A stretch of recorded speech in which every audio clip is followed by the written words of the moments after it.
En las sombras más profundas de la historia cristiana yace enterrada una verdad tan perturbadora que ha sido ocultada durante siglos, manipulada por manos que temblaron no por reverencia, sino por el terror de perder control sobre millones de almas creyentes.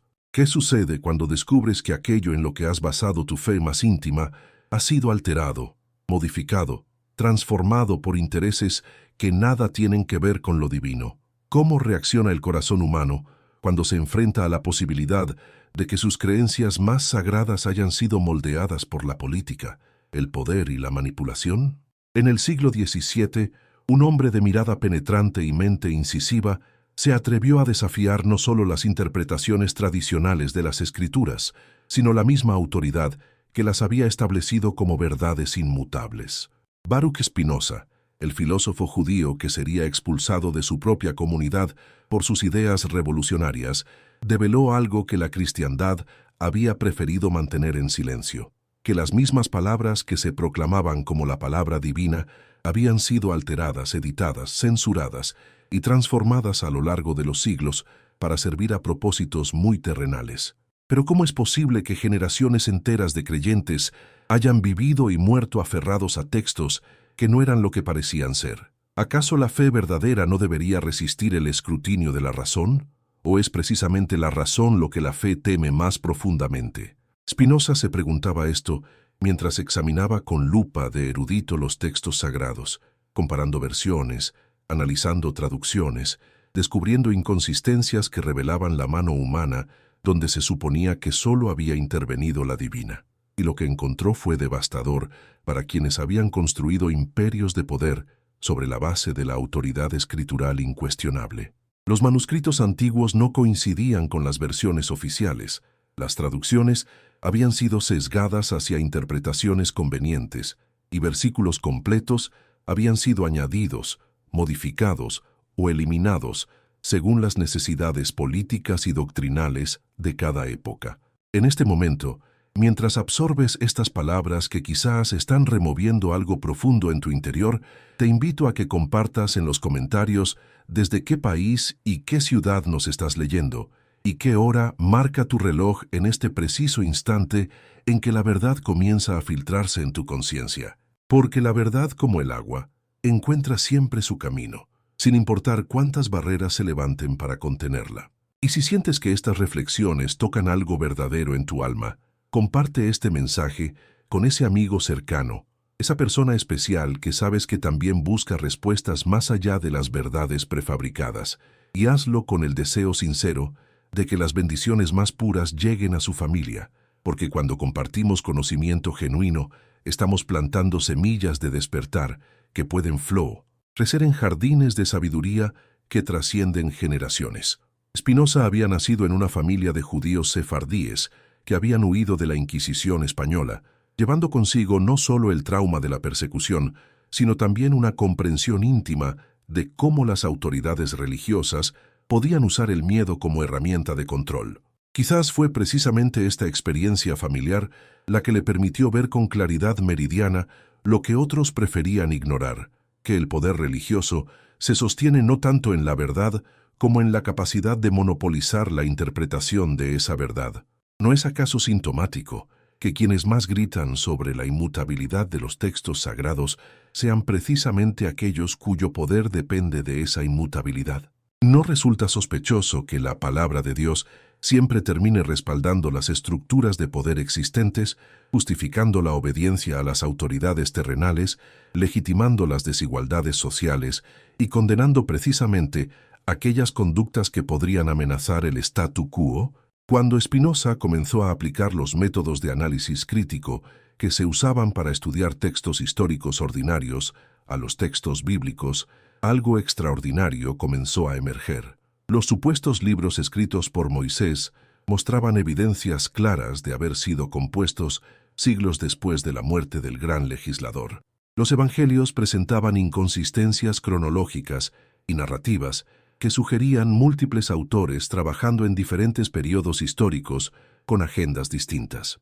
Las cartas atribuidas a Pablo contenían elementos estilísticos y doctrinales que apuntaban a manos posteriores que habían añadido, modificado y reinterpretado el mensaje original para hacerlo compatible con las necesidades de una iglesia que se estaba institucionalizando y que necesitaba justificar su autoridad creciente. Pero el descubrimiento más devastador de Spinoza no fue simplemente que los textos habían sido alterados, sino que estas alteraciones seguían un patrón muy específico. Sistemáticamente se había eliminado o modificado todo aquello que podría fomentar el pensamiento independiente, la experiencia mística directa o la idea de que cada individuo puede tener acceso personal a lo divino sin intermediarios institucionales. ¿Casualidad? ¿O estrategia deliberada de quienes sabían que su poder dependía de mantenerse como únicos intérpretes autorizados de la voluntad divina? El filósofo holandés no se detuvo en el análisis textual. Su mente penetrante fue más allá, cuestionando no solo qué se había cambiado, sino por qué se había cambiado. Y allí encontró el núcleo mismo de su revolucionaria comprensión, que el miedo, no el amor, ha sido el motor fundamental de la religión institucional. ¿Por qué las escrituras están tan llenas de amenazas de castigo eterno y tan escasas en promesas de comprensión y liberación? ¿Por qué se enfatiza tanto la culpa y tan poco la responsabilidad creativa? ¿Por qué se promueve la obediencia ciega y se desalienta el cuestionamiento inteligente? La respuesta que Spinoza encontró era tan simple como aterradora, porque individuos temerosos son más fáciles de controlar que individuos sabios, porque personas que viven en constante ansiedad sobre su salvación eterna están más dispuestas a entregar su autonomía a quienes prometen interceder por ellas ante un Dios airado. Porque comunidades que se sienten culpables y pecaminosas por naturaleza necesitan constantemente la absolución que solo pueden proporcionar las autoridades religiosas establecidas. Pero ¿qué pasaría si las personas descubrieran que ese Dios airado y vengativo no es más que una proyección de los miedos humanos, magnificada y sistematizada por quienes se benefician de esos miedos? ¿Qué ocurriría si la humanidad comprendiera que lo divino, lejos de ser una entidad externa que juzga y castiga, es la misma fuerza creativa que se expresa a través de cada ser consciente, incluyendo a cada ser humano? ¿No sería esto precisamente lo que más temen quienes han construido su poder sobre la base de ser intermediarios exclusivos entre lo humano y lo divino? Spinoza sabía que estaba tocando el nervio más sensible del poder religioso establecido. No era simplemente que estuviera proponiendo una interpretación diferente de los textos sagrados, estaba cuestionando la legitimidad misma de la autoridad que se arrogaba el derecho exclusivo de interpretar esos textos. Estaba sugiriendo que cada persona, usando su razón y su experiencia directa, podía acceder a una comprensión de lo divino que no necesitaba validación externa. Estaba proponiendo que la verdadera espiritualidad comienza precisamente donde termina la necesidad de autoridades intermedias. Y entonces llegó lo inevitable: la excomunión, el ostracismo, el intento de borrar no solo sus ideas, sino su mismo nombre de la memoria colectiva. La comunidad judía de Ámsterdam pronunció sobre él uno de los anatemas más duros de la historia: que sea maldito de día y maldito de noche, maldito cuando se acueste y maldito cuando se levante, maldito cuando salga y maldito cuando entre. ¿Pero acaso la vehemencia misma de esta condena no revela el terror que sus ideas provocaban en quienes sabían que su autoridad dependía de que esas ideas no se propagaran? La cristiandad no fue menos hostil. Los textos de Spinoza fueron prohibidos, quemados, censurados. Su nombre se convirtió en sinónimo de herejía peligrosa. Sus obras circularon clandestinamente, copiadas a mano, por quienes se arriesgaban a persecución severa por el simple acto de leer ideas que cuestionaban el monopolio interpretativo de las autoridades religiosas. ¿No es esta reacción la mejor prueba de que Spinoza había tocado algo verdadero? Algo que las instituciones religiosas sabían que era verdadero, pero que no podían permitir que se conociera ampliamente. Pero la verdad tiene una cualidad peculiar: cuanto más se intenta suprimirla, más fuerza adquiere. Cuanto más se prohíbe, más atractiva se vuelve para las mentes genuinamente inquisitivas. Cuanto más se anatematiza, más clara se hace su importancia. Y así las ideas de Spinoza, lejos de morir con su excomunión, comenzaron a filtrarse lentamente en la conciencia de una humanidad que empezaba a despertar de siglos de sueño dogmático. ¿Qué había descubierto exactamente este hombre que provocó una reacción tan extrema? En primer lugar, que los textos bíblicos eran documentos históricos creados por seres humanos en contextos específicos, con intenciones específicas, para audiencias específicas, que atribuirles origen divino directo era no solo un error histórico, sino una manipulación deliberada diseñada para hacer incuestionables interpretaciones que muy bien podrían y deberían ser cuestionadas. Que muchas de las doctrinas centrales del cristianismo, lejos de estar claramente establecidas en las escrituras originales, eran el resultado de debates, negociaciones y decisiones políticas tomadas en concilios donde se votaba sobre verdades que luego se presentarían como revelaciones divinas inmutables. En segundo lugar, Spinoza había descubierto que la imagen de Dios presentada en gran parte de la tradición judeo-cristiana era profundamente incoherente con cualquier noción racional de perfección divina. Un Dios que se encoleriza, que se arrepiente de sus decisiones, que favorece a unos pueblos sobre otros, que demanda sacrificios sangrientos y que amenaza con torturas eternas, no podía ser el Dios verdadero, sino una proyección de las pasiones humanas más primitivas, magnificada hasta proporciones cósmicas para servir propósitos de control social. En tercer lugar, había comprendido que la verdadera experiencia de lo divino no requería intermediarios, rituales complicados o doctrinas incomprensibles, que cada persona, por el simple hecho de ser parte de la naturaleza, participa directamente en lo que él llamaba Deus sive natura, Dios o la naturaleza, una realidad única de la cual todas las cosas son manifestaciones temporales. Que la salvación no era algo que se otorgaba desde fuera como recompensa por la obediencia, sino algo que se realizaba desde dentro como resultado natural del conocimiento verdadero y la acción ética. Pero ¿cómo podían las instituciones religiosas, que habían construido catedrales de poder sobre la base de ser mediadoras exclusivas entre lo humano y lo divino, aceptar una filosofía que hacía innecesaria esa mediación? ¿Cómo podían los sacerdotes, que derivaban su autoridad de ser intérpretes únicos de una revelación incomprensible para los laicos, tolerar la idea de que cada persona podía acceder directamente a la comprensión espiritual más elevada? ¿Cómo podían los teólogos, que habían dedicado sus vidas a elaborar sistemas doctrinales complicadísimos, admitir que la verdad espiritual podía ser simple, directa y accesible a cualquier mente sincera? La respuesta es que no podían, y por eso reaccionaron con la violencia característica de quienes ven amenazadas las bases mismas de su existencia social. Porque Spinoza no estaba simplemente proponiendo una reforma religiosa, estaba cuestionando la legitimidad misma de la religión como institución de poder. No estaba sugiriendo mejores maneras de interpretar los dogmas, estaba demostrando que los dogmas mismos eran construcciones humanas que podían y debían ser examinadas críticamente.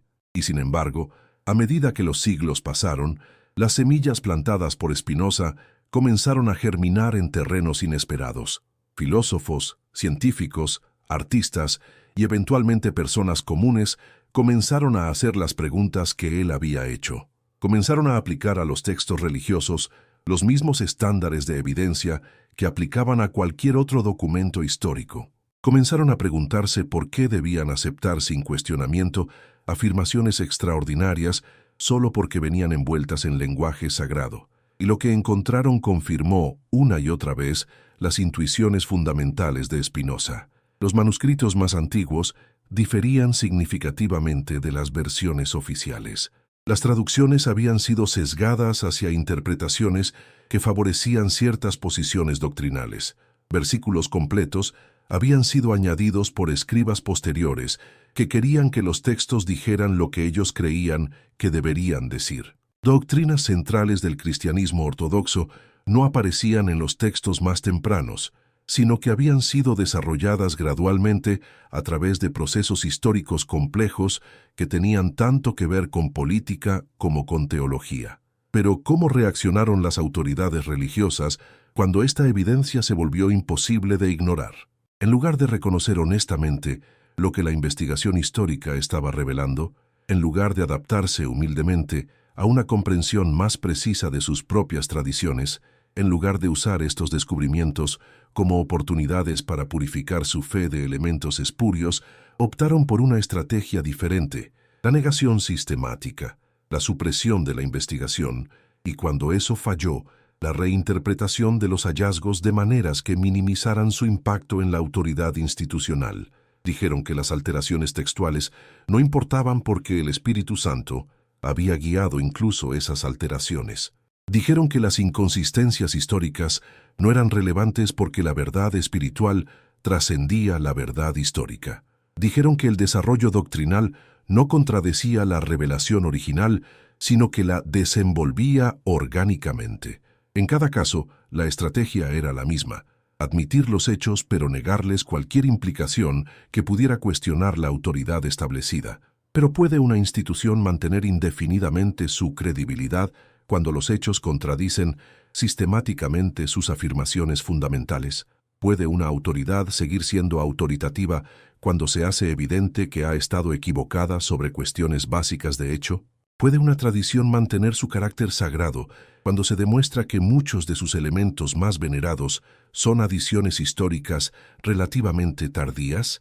Spinoza habría sonreído ante estas preguntas, porque para él la respuesta era obvia: no, no pueden. Pero también habría añadido algo crucial: el hecho de que las instituciones religiosas pierdan credibilidad no significa que la experiencia espiritual auténtica desaparezca. Al contrario, cuando se derrumban las falsas autoridades, cuando se desmontan los sistemas de intermediación obligatoria, cuando se elimina la necesidad de aceptar dogmas incomprensibles, entonces es precisamente cuando puede emerger una espiritualidad más genuina, más directa, más liberadora. Porque lo que Spinoza había comprendido, y lo que las instituciones religiosas más temían que otros comprendieran, es que lo divino no se encuentra en textos antiguos cuya autenticidad es dudosa, ni en doctrinas elaboradas por concilios políticos, ni en rituales cuyo significado se ha perdido en la historia. Lo divino se encuentra en la misma capacidad humana de pensar, de comprender, de amar genuinamente, de actuar éticamente sin necesidad de amenazas o promesas externas. Se encuentra en la capacidad humana de maravillarse ante la complejidad y belleza del cosmos natural. Se encuentra en la experiencia directa de formar parte de algo infinitamente más grande que uno mismo, pero no en el sentido de ser insignificante ante esa grandeza, sino en el sentido de participar activamente en su despliegue creativo. Se encuentra en la comprensión de que cada acto de conocimiento genuino, cada gesto de amor auténtico, cada momento de creación artística o científica es una manifestación de la misma fuerza creativa que mueve las estrellas y hace florecer las plantas. Esta era la visión revolucionaria de Spinoza: que cada ser humano, por el simple hecho de existir conscientemente, ya participa en lo divino de la manera más directa posible, que la salvación no es algo que se gana siguiendo reglas establecidas por autoridades externas, sino algo que se realiza naturalmente cuando se vive de acuerdo con la propia naturaleza más profunda, que es parte inseparable de la naturaleza universal. Que la vida eterna no es una recompensa futura para comportamientos presentes, sino la experiencia presente de participar conscientemente en procesos que trascienden la duración individual de cualquier organismo particular. ¿Cómo podían las iglesias, construidas sobre la premisa de ser necesarias para la salvación, tolerar una filosofía que hacía innecesaria esa necesidad? ¿Cómo podían los sacerdotes, cuyo papel social dependía de ser intermediarios indispensables, aceptar una visión que eliminaba la intermediación? ¿Cómo podían las teologías, elaboradas para explicar misterios incomprensibles, coexistir con una filosofía que hacía comprensible lo que se había presentado como esencialmente misterioso? La respuesta, por supuesto, es que no podían.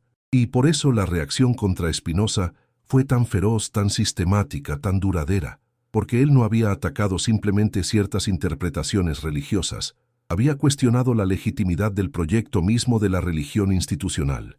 No había propuesto reformas, había sugerido que el edificio entero podría estar construido sobre fundamentos equivocados. Pero las ideas verdaderas tienen una fuerza que trasciende la capacidad de cualquier institución para suprimirlas.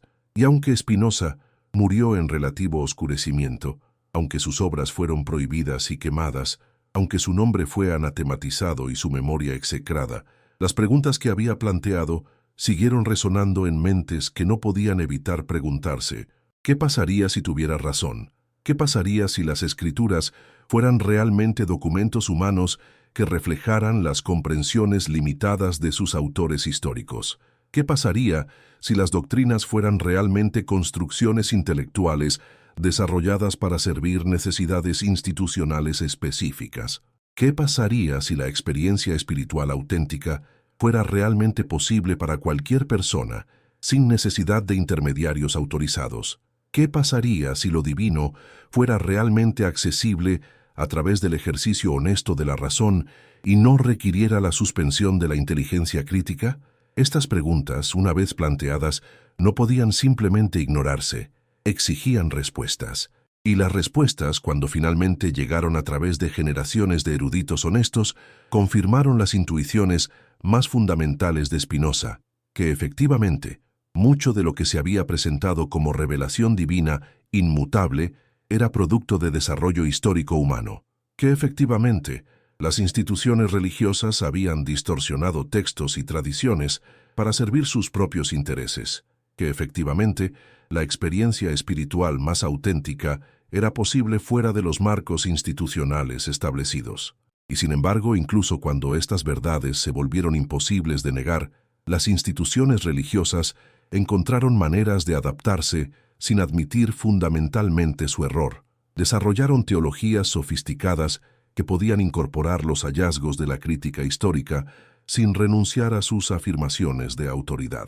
Crearon distinciones complejas entre verdad histórica y verdad espiritual, que les permitían reconocer los hechos sin aceptar sus implicaciones. Elaboraron doctrinas del desarrollo dogmático que convertían la inconsistencia histórica en una virtud teológica. Pero ¿pueden estas estrategias de adaptación mantener indefinidamente su efectividad cuando cada nueva generación de investigadores descubre más evidencia de manipulación textual, más ejemplos de desarrollo doctrinal motivado políticamente, más casos de creencias que se presentan como antiguas, pero que son demostrablemente tardías? ¿Puede una institución mantener su credibilidad cuando se hace evidente que su historia oficial es una construcción posterior que no corresponde a los hechos verificables? Spinoza habría argumentado que no, que eventualmente la verdad emerge sin importar cuántos obstáculos se pongan en su camino, pero también habría añadido algo más profundo, que el punto no es destruir las instituciones religiosas por el placer de destruirlas, sino liberar a la humanidad de la necesidad de depender de autoridades externas para cuestiones que cada persona puede resolver por sí misma, usando sus propias capacidades naturales de razón, observación y experiencia directa. El punto no es eliminar la espiritualidad, sino purificarla de elementos espurios que la distorsionan y la instrumentalizan para propósitos de poder. El punto no es negar la posibilidad de experiencias que trascienden lo ordinario, sino distinguir entre experiencias auténticas y simulaciones institucionales de esas experiencias. El punto no es rechazar toda tradición, sino separar los elementos genuinamente sabios de esas tradiciones de los elementos que se han añadido para servir intereses sectarios. ¿Y qué queda cuando se completa este proceso de purificación crítica? Según Spinoza, queda algo más hermoso y más liberador que cualquier cosa que las religiones institucionales hayan podido ofrecer: la experiencia directa de participar conscientemente en la creatividad infinita del cosmos, el reconocimiento de que cada momento de comprensión genuina es una revelación tan válida como cualquier texto antiguo, la comprensión de que cada acto de amor auténtico es una manifestación de lo divino tan real como cualquier milagro reportado en escrituras dudosas. Queda la libertad de explorar la realidad sin tener que conformar los descubrimientos a doctrinas preestablecidas. Queda la posibilidad de vivir éticamente por amor a la ética misma, no por miedo al castigo o esperanza de recompensa. Queda la oportunidad de relacionarse con otros seres humanos como compañeros en la exploración del misterio de la existencia, no como competidores por la salvación en un juego de suma cero diseñado por autoridades externas. Esta era la visión que aterrorizaba a las instituciones religiosas del tiempo de Spinoza y que sigue aterrorizándolas hoy. porque es una visión que las hace innecesarias. No las ataca directamente, no las condena, no las persigue, simplemente las vuelve irrelevantes al mostrar que lo que ellas prometen entregar en el futuro bajo condiciones complicadas ya está disponible en el presente para cualquiera que tenga el coraje de pensar libremente y vivir auténticamente. Pero ¿cómo puede la humanidad hacer la transición de un modo de vida basado en la dependencia de autoridades externas a un modo de vida basado en la confianza en las propias capacidades naturales? ¿Cómo pueden las personas superar siglos de condicionamiento que les ha enseñado a desconfiar de su propia experiencia directa y a buscar validación en fuentes que se presentan como superiores a esa experiencia? ¿Cómo puede una civilización entera liberarse de hábitos mentales que han sido reforzados durante milenios por todas las instituciones más poderosas de la sociedad? Estas son las preguntas que Spinoza planteó implícitamente con su filosofía y que siguen siendo relevantes hoy. Porque aunque han pasado más de 3 siglos desde su muerte, aunque la ciencia ha confirmado muchas de sus intuiciones sobre la naturaleza de la realidad, aunque la investigación histórica ha vindicado muchas de sus afirmaciones sobre la composición de los textos sagrados, la mayoría de la humanidad sigue viviendo como si estas confirmaciones no hubieran ocurrido. ¿Por qué? ¿Es por ignorancia? ¿Es por pereza intelectual? ¿Es por miedo a las implicaciones de pensar libremente?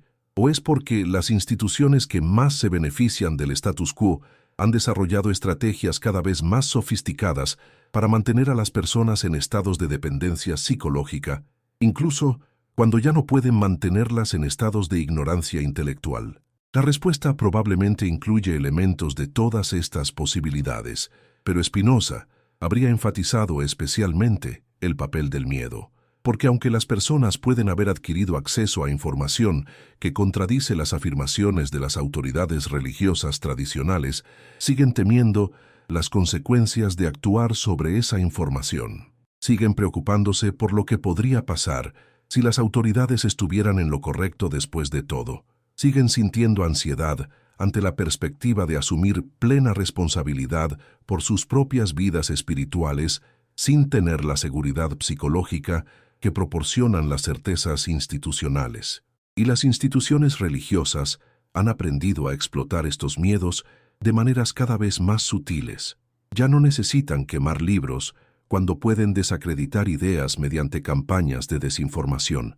Ya no necesitan excomunicar herejes cuando pueden marginalizar perspectivas alternativas, controlando la educación y los medios de comunicación. Ya no necesitan prohibir la investigación cuando pueden financiar solo aquella investigación que llega a conclusiones compatibles con sus intereses. Pero ¿pueden estas estrategias ser efectivas indefinidamente? ¿Puede cualquier institución mantener control sobre la información y el pensamiento cuando las tecnologías de comunicación hacen cada vez más difícil monopolizar el acceso al conocimiento? ¿Pueden las autoridades tradicionales mantener su credibilidad cuando cada persona con acceso a Internet puede verificar independientemente las afirmaciones históricas y textuales sobre las cuales esas autoridades basan su legitimidad? Spinoza habría sido optimista sobre estas posibilidades. Habría visto en las tecnologías modernas de comunicación herramientas poderosas para la democratización del conocimiento que él consideraba esencial para la liberación humana. Habría celebrado la capacidad de individuos ordinarios para acceder a manuscritos antiguos, comparar versiones textuales, examinar evidencia arqueológica y formar sus propias conclusiones sobre cuestiones que antes solo podían ser investigadas por especialistas con acceso a bibliotecas exclusivas. Pero también habría advertido que la mera disponibilidad de información no garantiza su uso inteligente, que las mismas tecnologías que pueden liberar la mente humana también pueden ser usadas para manipularla de maneras más sofisticadas, que la abundancia de información puede crear confusión tanto como claridad si las personas no desarrollan las habilidades críticas necesarias para distinguir entre fuentes confiables y no confiables, entre argumentos válidos e inválidos, entre evidencia real y propaganda elaborada. ¿Cómo entonces puede cada individuo desarrollar estas habilidades críticas en un ambiente donde tantas fuerzas poderosas tienen interés en mantener a las personas en estados de confusión y dependencia. ¿Cómo puede alguien aprender a confiar en su propia capacidad de juicio cuando toda su educación le ha enseñado a buscar autoridades externas para validar sus conclusiones? ¿Cómo puede una persona superar años de condicionamiento religioso que le ha enseñado que dudar es pecaminoso y que cuestionar es peligroso? La respuesta de Spinoza sería comenzar con cuestiones pequeñas y concretas, donde la evidencia es clara y las implicaciones no son demasiado amenazantes psicológicamente. Examinar afirmaciones específicas sobre fechas históricas, autorías textuales o desarrollos doctrinales donde la investigación académica ha llegado a conclusiones bien establecidas. Practicar el arte de cambiar de opinión cuando la evidencia justifica el cambio. Desarrollar tolerancia por la incertidumbre y comodidad con la idea de que algunas preguntas no tienen respuestas definitivas.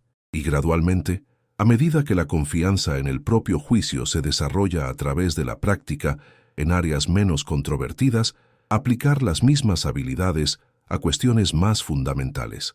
Preguntarse honestamente si las doctrinas centrales de la propia tradición religiosa se sostienen bajo escrutinio crítico.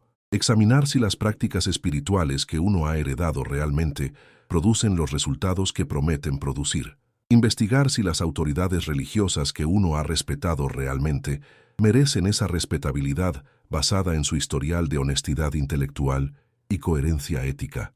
Este proceso no es fácil, y Spinoza nunca pretendió que lo fuera.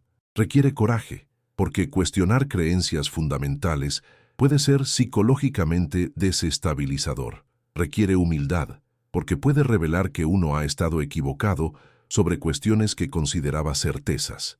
Requiere paciencia, porque deshacer años de condicionamiento mental toma tiempo. Requiere apoyo social, porque es difícil mantener perspectivas no convencionales en aislamiento. ¿Pero vale la pena el esfuerzo?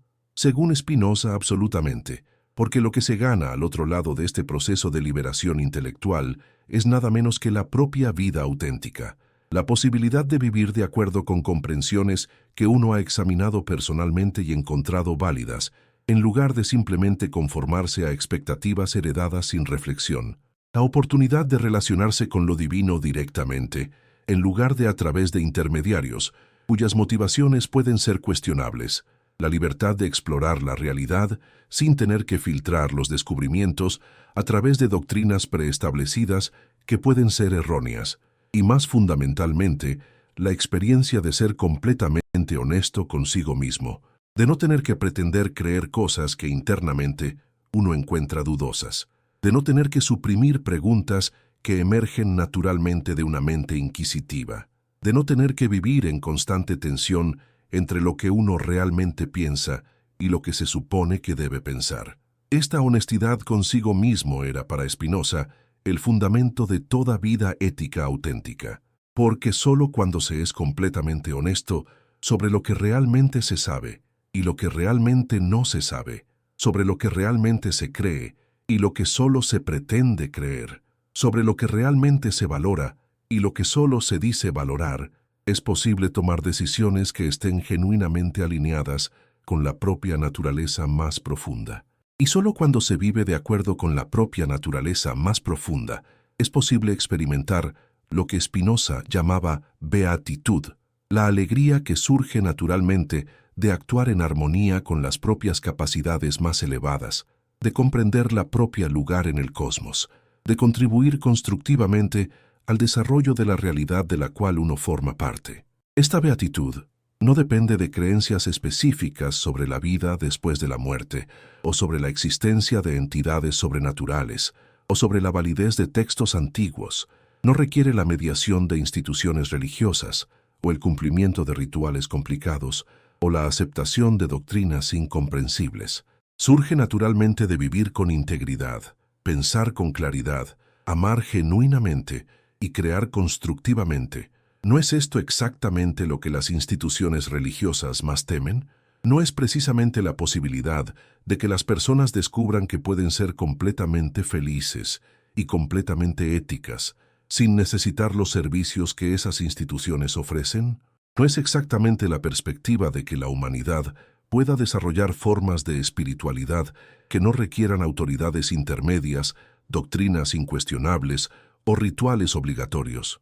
Por eso la reacción contra Spinoza fue tan feroz. No porque sus ideas fueran obviamente falsas y por tanto fáciles de refutar, sino porque eran suficientemente plausibles como para ser peligrosas para instituciones cuyo poder dependía de que esas ideas no se propagaran.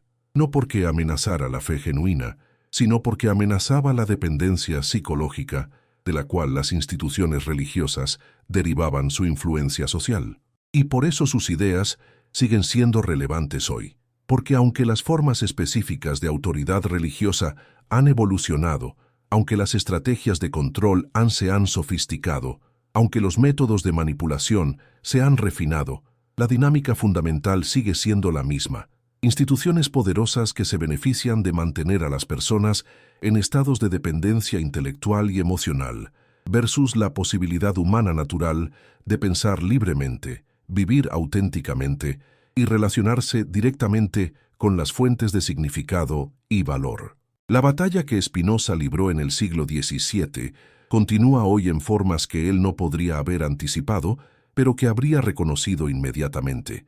Es la batalla entre la autoridad externa y la autonomía personal, entre la verdad revelada y la verdad descubierta, entre la fe como obediencia y la fe como confianza en las propias capacidades más elevadas. ¿Y cuál será el resultado de esta batalla?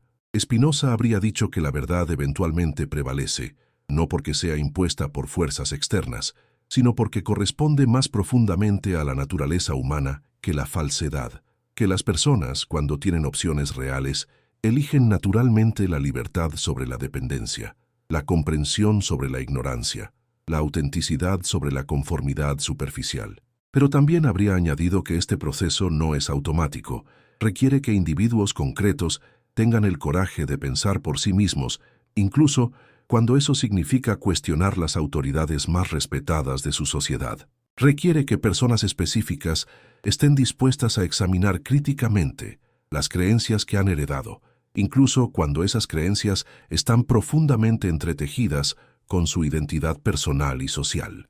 Requiere, en otras palabras, que haya personas como tú, que estás leyendo estas palabras en este momento, dispuestas a considerar seriamente la posibilidad de que mucho de lo que se te ha enseñado sobre las cuestiones más importantes de la vida podría estar equivocado, distorsionado o manipulado para servir intereses que no son necesariamente los tuyos. ¿Estás dispuesto a considerar esa posibilidad? ¿Tienes el coraje de examinar críticamente las bases sobre las cuales has construido tu comprensión de la realidad? ¿Puedes tolerar la incertidumbre que viene con descubrir que preguntas que creías resueltas están realmente abiertas? ¿Puedes manejar la responsabilidad que viene con darte cuenta de que tu vida espiritual es realmente tu responsabilidad, no la responsabilidad de ninguna autoridad externa? Estas son las preguntas que Spinoza planteó implícitamente con su filosofía y que siguen siendo tan relevantes hoy como lo fueron hace 3 siglos. Porque mientras las personas sigan buscando fuera de sí mismas las respuestas que solo pueden encontrar dentro de sí mismas, mientras sigan entregando su autonomía a instituciones que prometen certezas que no pueden realmente entregar, mientras sigan viviendo en el miedo en lugar de la confianza, la liberación que Spinoza vislumbró seguirá siendo una posibilidad no realizada. Pero cuando finalmente llegue el momento en que suficientes personas encuentren el coraje de pensar libremente, de vivir auténticamente, de relacionarse directamente con las fuentes de verdad y valor, entonces la visión de Spinoza se realizará no como resultado de alguna revolución externa, sino como resultado natural de seres humanos que finalmente se permiten ser completamente humanos.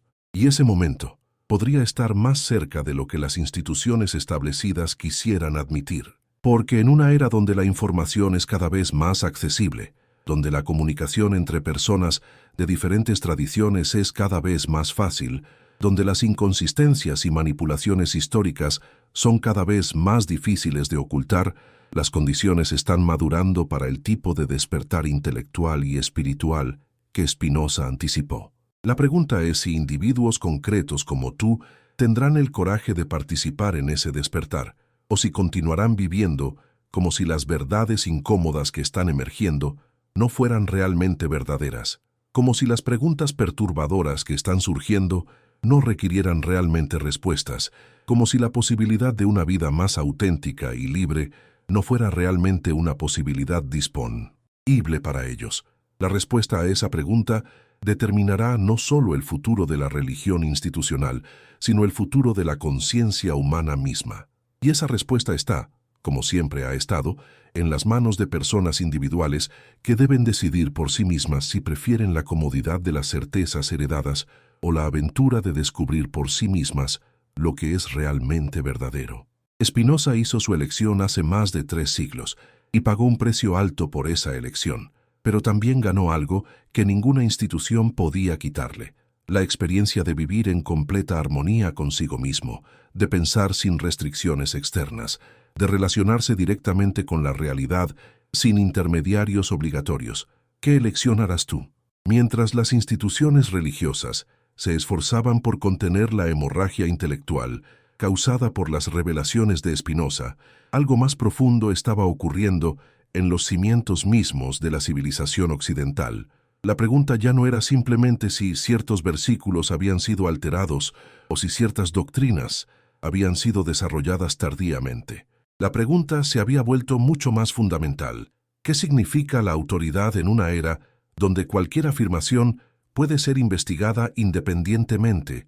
¿Cómo pueden las instituciones mantener legitimidad cuando sus fundamentos históricos se vuelven materia de examen público? ¿Qué le sucede a una civilización cuando las masas comienzan a aplicar estándares críticos a las creencias que durante milenios fueron consideradas incuestionables? ¿Acaso no es significativo que mientras más acceso tiene la humanidad a los manuscritos originales, más evidencia encuentra de manipulación textual? ¿No resulta revelador que mientras más se estudian los procesos históricos mediante los cuales se formaron las doctrinas centrales del cristianismo, más políticos y menos divinos parecen esos procesos? ¿No es sintomático que mientras más se comparan las diferentes versiones de los textos sagrados, más obvio se vuelve que alguien ha estado tomando decisiones editoriales que afectan profundamente el significado de esos textos?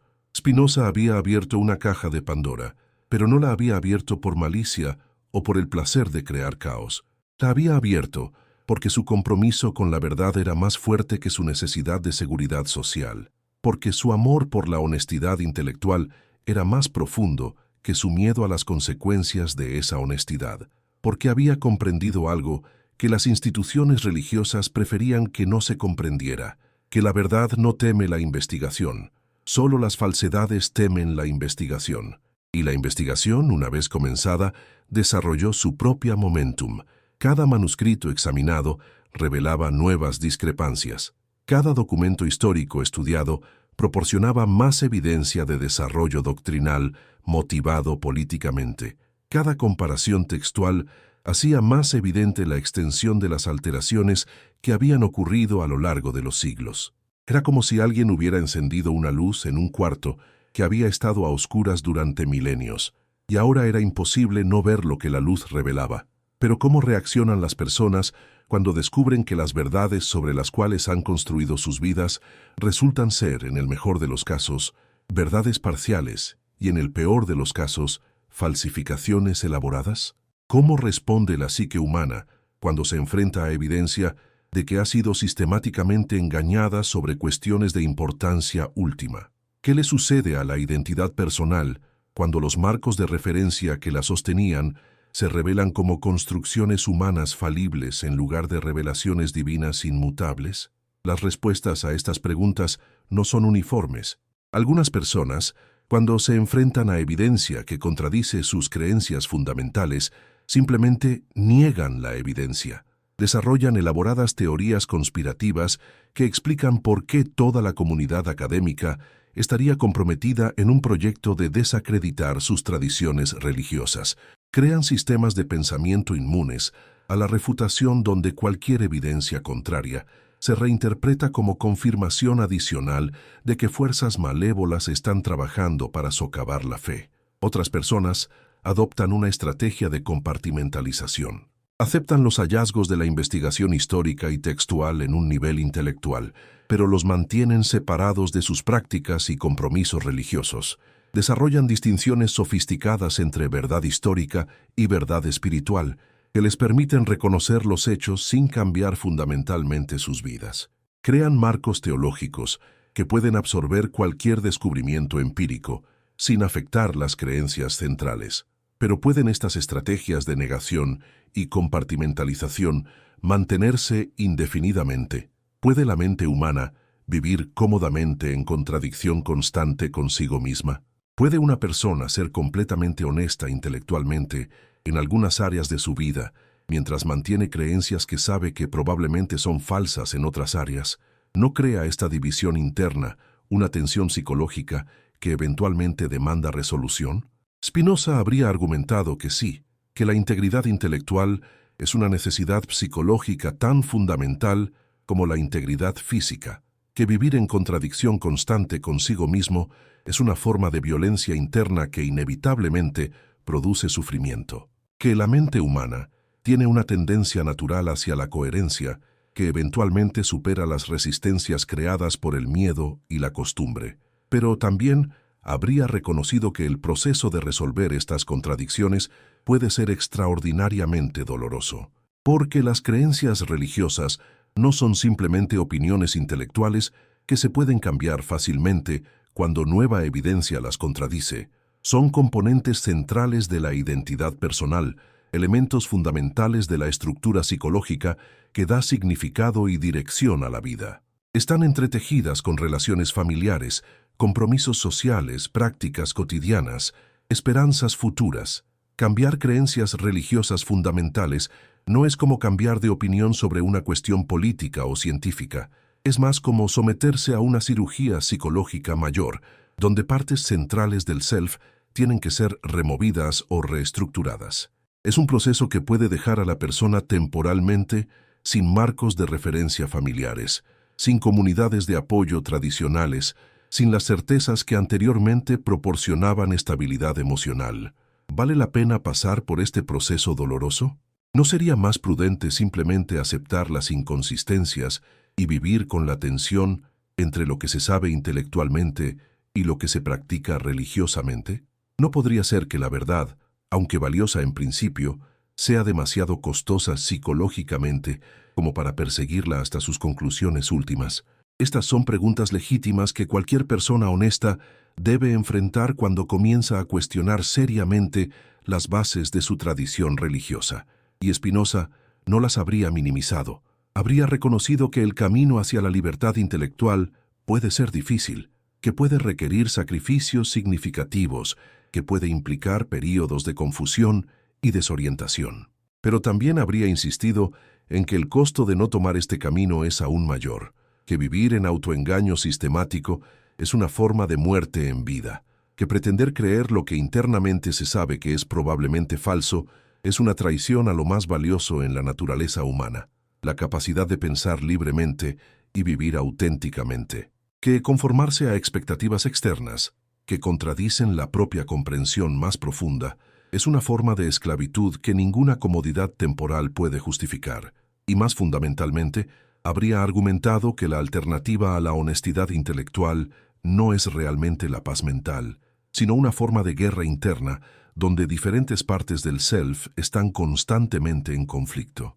Que las personas que intentan mantener creencias que intelectualmente saben que son problemáticas, inevitablemente desarrollan síntomas de esta división: ansiedad crónica, defensividad excesiva, necesidad compulsiva de evitar información que podría desafiar sus creencias, tendencia a atacar a personas que plantean preguntas incómodas. ¿No es esto exactamente lo que observamos en muchas comunidades religiosas contemporáneas? ¿No es evidente que muchas personas religiosas viven en un estado de ansiedad constante sobre la solidez de sus creencias, que reaccionan con hostilidad desproporcionada a cuestionamientos que deberían poder manejar fácilmente si realmente estuvieran seguros de sus fundamentos? ¿No sugiere esta defensividad que a un nivel profundo muchos creyentes ya saben que sus creencias están en territorio problemático, pero han decidido suprimir este conocimiento en lugar de enfrentarlo directamente? Spinoza habría visto en esta defensividad no una prueba de fe fuerte, sino una evidencia de fe débil, porque la fe genuina, La confianza real en la verdad de las propias creencias no teme la investigación. Al contrario, la acoge, sabiendo que el examen honesto solo puede fortalecer lo que es realmente verdadero y eliminar lo que es realmente falso. Solo las creencias que se saben vulnerables necesitan protección contra el escrutinio crítico. Y esta observación lo llevaba a una conclusión aún más radical, que gran parte de lo que se presenta como fe religiosa es realmente su opuesto. En lugar de ser confianza genuina en verdades espirituales, es miedo disfrazado de certeza. En lugar de ser apertura a lo divino, es resistencia a cualquier cosa que podría desafiar las construcciones humanas que se han identificado con lo divino. En lugar de ser humildad ante el misterio de la existencia, es arrogancia que pretende tener acceso privilegiado a verdades absolutas. Pero ¿cómo puede la humanidad distinguir entre fe auténtica y miedo disfrazado de fe? ¿Cómo pueden las personas desarrollar formas de espiritualidad que estén basadas en confianza real en lugar de terror apenas disimulado? ¿Cómo puede alguien cultivar una relación genuina con lo divino que no dependa de mantener ignorancias deliberadas o de suprimir preguntas naturales? La respuesta de Spinoza comenzaba con un acto de coraje intelectual, la disposición a examinar honestamente las propias creencias, sin predeterminar cuáles deben ser las conclusiones de ese examen.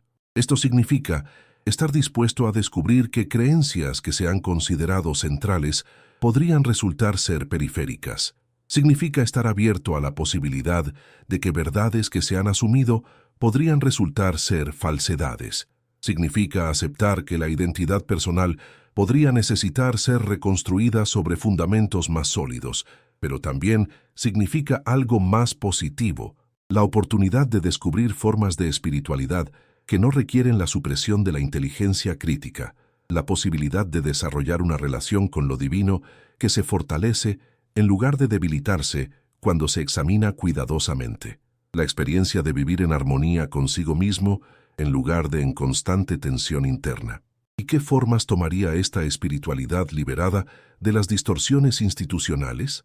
Según Spinoza, sería una espiritualidad basada en la experiencia directa en lugar de la autoridad externa, una espiritualidad que encuentra lo divino en los procesos naturales que se pueden observar y estudiar, en lugar de en entidades sobrenaturales que se deben aceptar por fe. Una espiritualidad que cultiva la comprensión y la sabiduría como formas de adoración, en lugar de la obediencia y la sumisión. Sería una espiritualidad que ve cada momento de comprensión genuina como una revelación, cada acto de amor auténtico como una oración, cada contribución constructiva al bienestar de otros seres como una forma de servicio divino.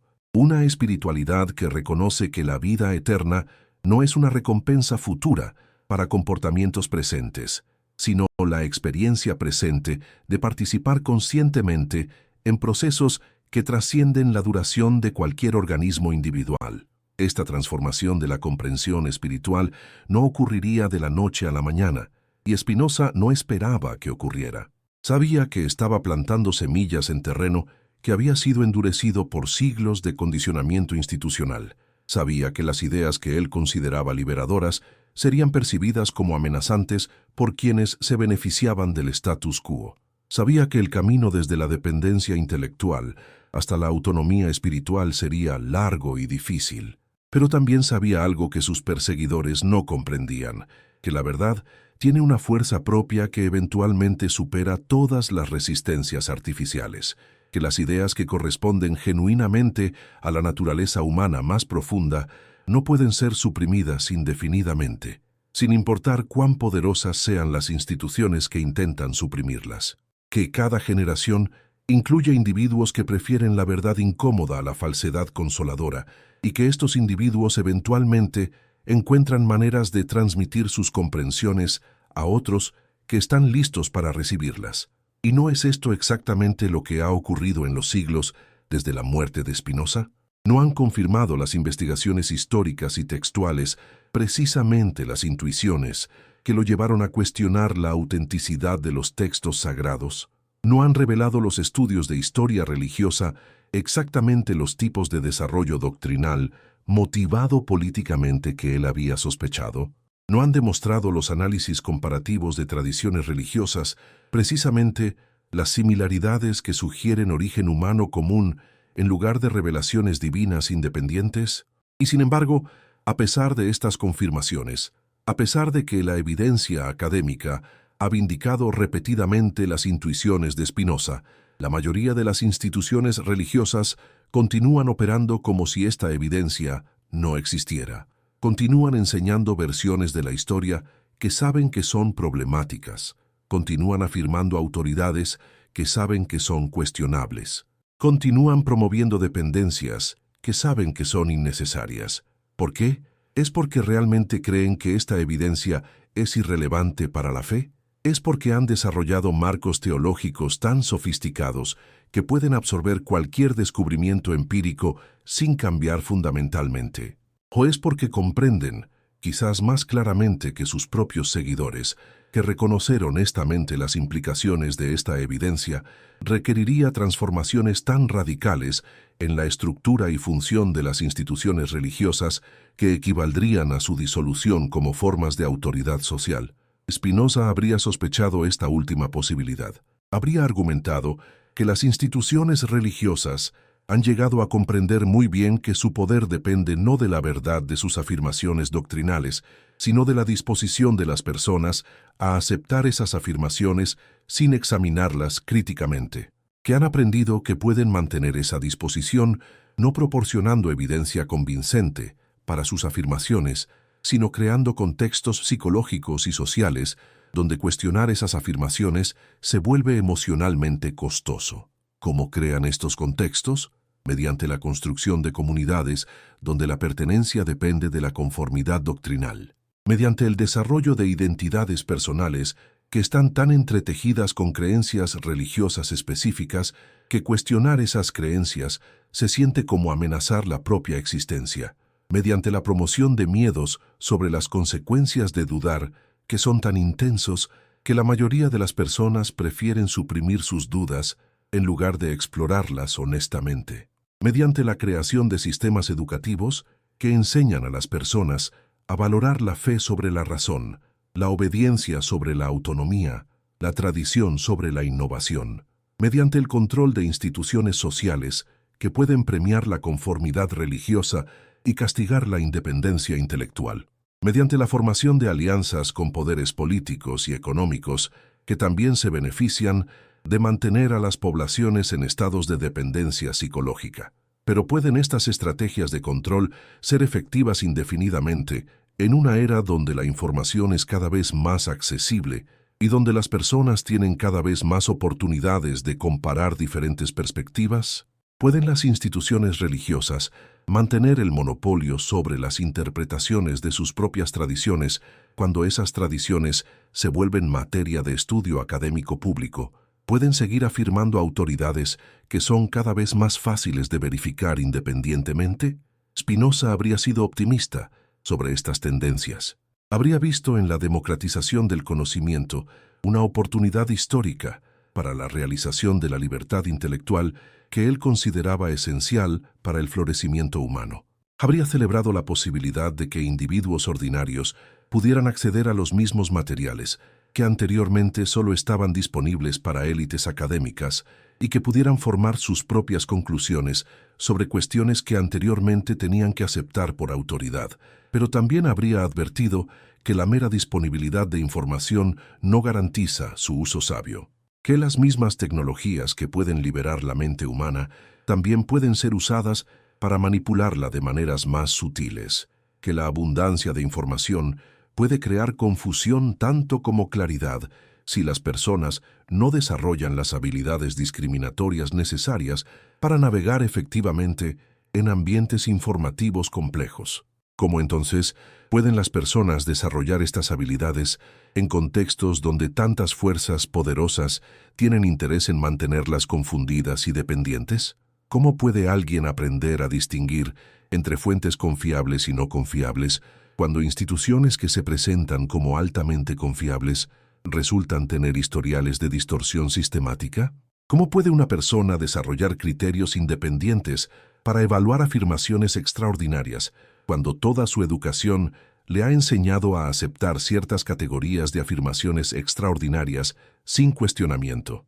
La respuesta de Spinoza comenzaría con el desarrollo de lo que él llamaba ideas adecuadas, comprensiones que se sostienen por su propia coherencia interna y su correspondencia con la experiencia, no porque sean respaldadas por autoridades externas. Esto requiere aprender a distinguir entre lo que realmente se sabe por experiencia directa y lo que simplemente se ha aceptado por testimonio de otros. Requiere desarrollar comodidad con la incertidumbre y resistencia a la tendencia de llenar lagunas en el conocimiento con especulaciones presentadas como certezas. Requiere practicar el arte de suspender el juicio sobre cuestiones donde la evidencia es insuficiente, en lugar de adoptar posiciones basadas en preferencias emocionales o presiones sociales. Requiere cultivar la humildad intelectual que reconoce que la comprensión humana es siempre limitada y provisional, pero que también reconoce que esta limitación no justifica la aceptación acrítica de afirmaciones que contradicen lo que se puede establecer mediante observación y razonamiento cuidadosos. Pero quizás más fundamentalmente, requiere desarrollar lo que Spinoza consideraba la virtud intelectual más importante, el amor por la verdad, que es más fuerte que cualquier apego a creencias particulares. Esto significa estar dispuesto a cambiar de opinión cuando la evidencia justifica el cambio, incluso cuando ese cambio es psicológicamente incómodo. Significa valorar la precisión sobre la comodidad, la honestidad sobre la popularidad, la coherencia sobre la conveniencia. Pero ¿cómo puede alguien desarrollar este amor por la verdad en contextos donde la verdad es a menudo inconveniente para instituciones poderosas, donde la honestidad puede ser socialmente costosa, donde la precisión puede amenazar identidades personales que se han construido sobre bases imprecisas? ¿Cómo puede una persona mantener el compromiso con la investigación honesta cuando esa investigación lleva a conclusiones que contradicen las expectativas de familia, amigos y comunidad? Spinoza habría respondido que esta es precisamente la prueba que determina si alguien realmente valora la verdad o simplemente pretende valorarla. Que es fácil afirmar compromiso con la honestidad intelectual, cuando esa honestidad confirma lo que ya se creía. Que el verdadero test viene cuando la investigación honesta lleva a conclusiones que requieren cambios significativos en creencias, prácticas o relaciones. Y habría añadido que aunque este test puede ser doloroso a corto plazo, pasarlo es la única manera de acceder a los beneficios a largo plazo de vivir en armonía con la propia naturaleza más profunda. Que las personas que tienen el coraje de seguir la verdad a donde quiera que los lleve, eventualmente descubren una forma de paz mental que no está disponible para aquellos que viven en contradicción constante consigo mismos. Que la integridad intelectual, aunque costosa al principio, eventualmente produce una forma de libertad que hace que cualquier sacrificio temporal parezca insignificante en comparación. Pero ¿qué pasa con las personas que simplemente no tienen la fuerza psicológica para emprender este tipo de autoexamen radical? ¿Qué pasa con aquellos que genuinamente necesitan las certezas proporcionadas por las instituciones religiosas para mantener estabilidad emocional? ¿No sería cruel privar a estas personas de los sistemas de creencias que les proporcionan comodidad, incluso si esos sistemas de creencias están construidos sobre fundamentos cuestionables? Esta era una pregunta que Spinoza tomaba en serio. No era un iconoclasta que disfrutara destruyendo las creencias de otros por el placer de la destrucción. Era alguien que había pagado un precio personal alto por su compromiso con la verdad y que comprendía que no todos estaban preparados para pagar precios similares. Entendía que la transición de la dependencia intelectual a la autonomía espiritual podía ser especialmente difícil para personas que habían construido sus vidas enteras sobre fundamentos religiosos tradicionales. Pero también creía que la compasión genuina requiere honestidad, no el mantenimiento de ilusiones consoladoras. Que ayudar a las personas a desarrollar su capacidad para manejar la verdad es más amoroso a largo plazo que protegerlas de esa verdad indefinidamente. Que los sistemas de creencias que requieren ignorancia deliberada para mantenerse son inherentemente frágiles y eventualmente colapsarán de maneras que pueden ser más traumáticas que una transición gradual y voluntaria hacia perspectivas más sólidas. que argumentaba que la alternativa a enfrentar estas cuestiones, honestamente, no es realmente la preservación de la paz mental, sino la perpetuación de formas de ansiedad que son inseparables de vivir en sistemas de creencias que a un nivel profundo se saben problemáticos. Que las personas que intentan mantener creencias que intelectualmente reconocen como cuestionables, inevitablemente desarrollan síntomas de esta división interna, necesidad compulsiva de evitar información desafiante, defensividad excesiva ante preguntas razonables, tendencia a atacar a quienes plantean cuestionamientos legítimos. ¿No es esto exactamente lo que observamos en muchas comunidades religiosas contemporáneas? ¿No es evidente que muchas personas religiosas viven en estados de ansiedad crónica sobre la solidez de sus creencias, que reaccionan con hostilidad desproporcionada a cuestionamientos que deberían poder manejar fácilmente si realmente estuvieran seguros de sus fundamentos? ¿No sugiere esta reactividad que a un nivel profundo, muchos creyentes ya saben que sus creencias están en territorio problemático, pero han elegido suprimir este conocimiento en lugar de investigarlo constructivamente? Spinoza habría visto en esta ansiedad no una evidencia de fe fuerte, sino una indicación de que la fe genuina ha sido reemplazada por algo más parecido al miedo. Porque la confianza real en la verdad de las propias creencias produce serenidad, no defensividad. La certeza auténtica acoge el escrutinio, sabiendo que el examen honesto solo puede fortalecer lo que es realmente sólido. Solo las creencias que se saben vulnerables necesitan protección constante contra el cuestionamiento. Y esta observación lo llevaba a una de sus insights más radicales, que gran parte de lo que las instituciones religiosas promueven como virtudes espirituales son realmente vicios psicológicos disfrazados, que la fe, que se define como creer sin evidencia o contra la evidencia, no es una virtud, sino una forma de violencia autoinfligida. Que la humildad, que se define como no confiar en la propia capacidad de pensar y juzgar, no es humildad, sino una forma de autodesprecio. Que la obediencia, que se define como suprimir preguntas naturales, no es espiritualidad, sino una forma de automutilación intelectual. ¿Cómo entonces se vería la verdadera virtud espiritual según Spinoza? Sería la disposición a seguir la verdad a donde quiera que lleve, incluso cuando lleva a lugares incómodos. Sería la humildad genuina que reconoce las limitaciones del conocimiento humano sin usar esas limitaciones como excusa para aceptar afirmaciones extraordinarias sin evidencia extraordinaria. Sería la confianza en las propias capacidades naturales de observación y razonamiento, templada por la apertura a aprender de otros y a corregir errores cuando se descubren. Sería el coraje de vivir con incertidumbre en lugar de adoptar certezas falsas. Sería la honestidad de admitir cuando no se sabe algo en lugar de pretender conocimientos que no se poseen. Sería la integridad de alinear las acciones con las comprensiones genuinas, en lugar de conformarse a expectativas externas que contradicen la propia experiencia. Pero ¿cómo pueden las personas desarrollar estas virtudes auténticas en contextos donde son desalentadas por instituciones poderosas que se benefician de mantener a las personas en estados de dependencia intelectual? ¿Cómo puede alguien cultivar la confianza en su propia capacidad de juicio cuando toda su educación le ha enseñado a desconfiar de esa capacidad? ¿Cómo puede una persona aprender a valorar la verdad sobre la comodidad cuando toda su socialización la ha recompensado por elegir la comodidad sobre la verdad? Spinoza habría respondido que este proceso debe comenzar con actos pequeños de honestidad intelectual en áreas donde las consecuencias no son demasiado amenazantes.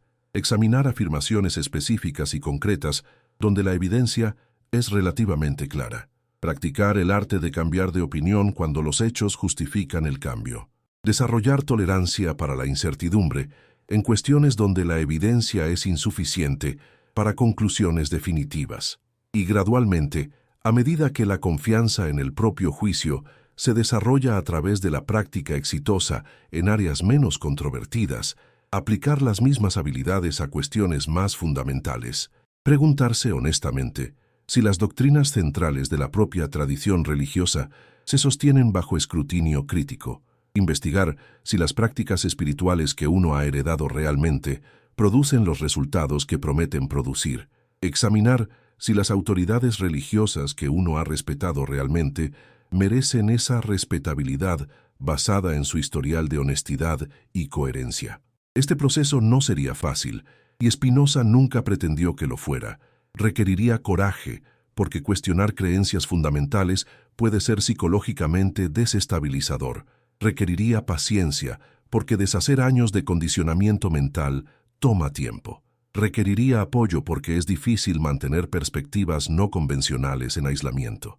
Requeriría humildad, porque podría revelar que uno ha estado equivocado sobre cuestiones que consideraba certezas. ¿Pero vale la pena el esfuerzo? Según Spinoza, absolutamente, porque lo que se gana al otro lado de este proceso de liberación intelectual es nada menos que la propia vida auténtica.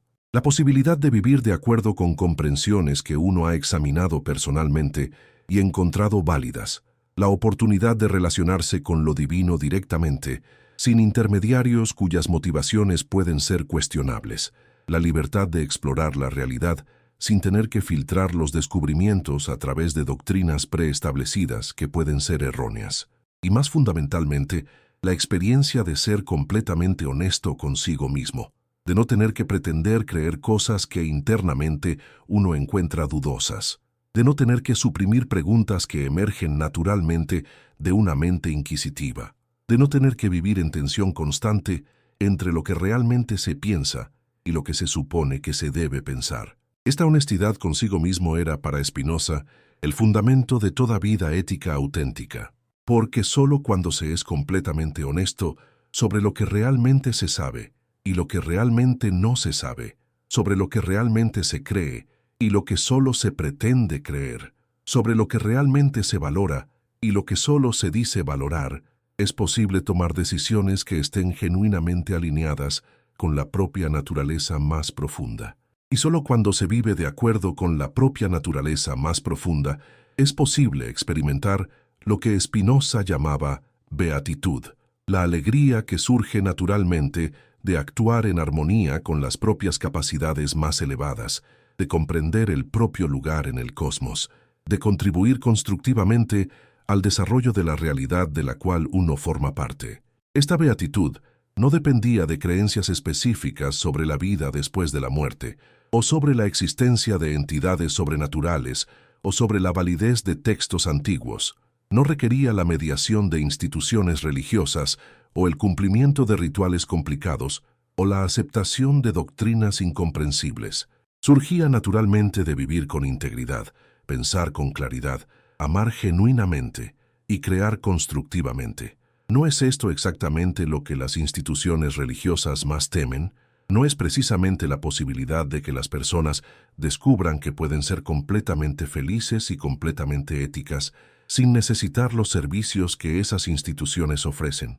¿No es exactamente la perspectiva de que la humanidad pueda desarrollar formas de espiritualidad que no requieran autoridades intermedias, doctrinas incuestionables o rituales obligatorios? Por eso la reacción contra Spinoza fue tan feroz y por eso sus ideas siguen siendo subversivas hoy.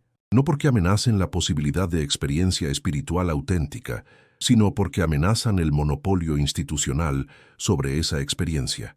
No porque nieguen la realidad de lo divino, sino porque sugieren que lo divino es accesible directamente sin necesidad de intermediarios autorizados. No porque promuevan el materialismo o el nihilismo, sino porque ofrecen una alternativa al espiritualismo que es más materialista que el materialismo y más espiritual que el espiritualismo convencional. ¿Y cuál será el destino final de esta tensión entre la búsqueda individual de la verdad y los sistemas institucionales que se benefician de controlar el acceso a esa verdad? Spinoza habría argumentado que aunque el conflicto puede continuar durante mucho tiempo, la dirección del cambio histórico favorece eventualmente a la libertad sobre el control, a la honestidad sobre la manipulación, a la autonomía sobre la dependencia. ¿Por qué? Porque estas tendencias corresponden más profundamente a la naturaleza humana que sus opuestos. Porque las personas, cuando tienen opciones reales, eligen naturalmente la libertad sobre la esclavitud, la comprensión sobre la ignorancia, la autenticidad sobre la conformidad superficial, porque la verdad, aunque a veces incómoda, es más satisfactoria a largo plazo que las ilusiones consoladoras que eventualmente se derrumban bajo el peso de su propia insostenibilidad. Pero también habría añadido que este proceso histórico no es automático, requiere que individuos concretos tengan el coraje de pensar por sí mismos, incluso cuando eso significa desafiar las autoridades más respetadas de su sociedad. Requiere que personas específicas estén dispuestas a pagar los costos a corto plazo de la honestidad intelectual para acceder a los beneficios a largo plazo de la integridad personal. Requiere, en otras palabras, que haya personas dispuestas a seguir el ejemplo que Spinoza estableció, personas que valoren la verdad más que la seguridad social, que prefieran la libertad intelectual a la comodidad psicológica, que estén dispuestas a construir sus vidas sobre fundamentos que han examinado personalmente, en lugar de simplemente heredar construcciones que otros han elaborado para sus propios propósitos. ¿Estás dispuesto a ser una de esas personas? ¿Tienes el coraje de examinar honestamente las bases sobre las cuales has construido tu comprensión de las cuestiones más importantes de la vida? ¿Puedes tolerar la incertidumbre que viene con descubrir que preguntas que creías resueltas están realmente abiertas? ¿Puedes manejar la responsabilidad que viene con darte cuenta de que tu vida espiritual es realmente tu responsabilidad, no la responsabilidad de ninguna autoridad externa? Si la respuesta es sí, entonces estás preparado para emprender el viaje que Spinoza describió como el camino hacia la libertad genuina. Si la respuesta es no, entonces al menos eres honesto sobre tus limitaciones actuales, y esa honestidad es el primer paso hacia la superación de esas limitaciones, porque en el final, la pregunta no es si la verdad sobre estas cuestiones fundamentales eventualmente emergerá. La pregunta es si estarás entre aquellos que participan activamente en su emergencia, o entre aquellos que simplemente son arrastrados pasivamente por cambios que otros han iniciado. La elección, como siempre, es tuya. Pero la oportunidad de hacer esa elección conscientemente es un regalo que generaciones anteriores no tuvieron y que las generaciones futuras podrían no tener si esta generación no tiene el coraje de usar esta oportunidad sabiamente. ¿Qué harás con este regalo? ¿Cómo responderás a la invitación de Spinoza a pensar libremente, vivir auténticamente y relacionarte directamente con las fuentes más profundas de verdad y valor? Tendrás el coraje de descubrir por ti mismo lo que es realmente verdadero, sin importar cuán incómoda pueda resultar esa verdad. El futuro de la conciencia humana podría depender de cómo respondas a estas preguntas. Y esa respuesta comienza con el próximo pensamiento que pienses, la próxima decisión que tomes, la próxima acción que realices. El momento para comenzar este viaje hacia la libertad genuina no es mañana, o la próxima semana, o cuando las circunstancias sean más favorables. El momento es ahora. En las profundidades más oscuras de la condición humana, donde el miedo y la esperanza libran batallas eternas por el control del alma, se encuentra el núcleo de la revelación más devastadora de Spinoza, que la religión, tal como la ha desarrollado la civilización occidental, no es principalmente un sistema para conectar a la humanidad con lo divino, sino un mecanismo extraordinariamente sofisticado para mantener a las masas en estados perpetuos de dependencia psicológica.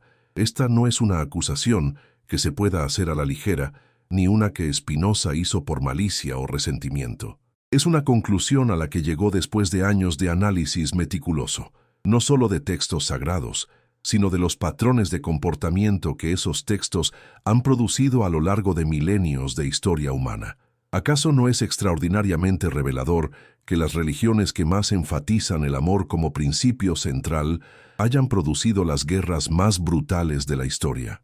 ¿No resulta profundamente significativo que las tradiciones que más hablan de humildad hayan generado las estructuras de poder más arrogantes? ¿No es devastadoramente irónico que los sistemas de creencias que prometen liberación espiritual hayan creado las formas más refinadas de esclavitud mental que la humanidad haya conocido? Spinoza no veía estas contradicciones como accidentes históricos o como corrupciones lamentables de mensajes originalmente puros. Las veía como consecuencias inevitables de errores fundamentales en las premisas sobre las cuales se han construido las religiones institucionales.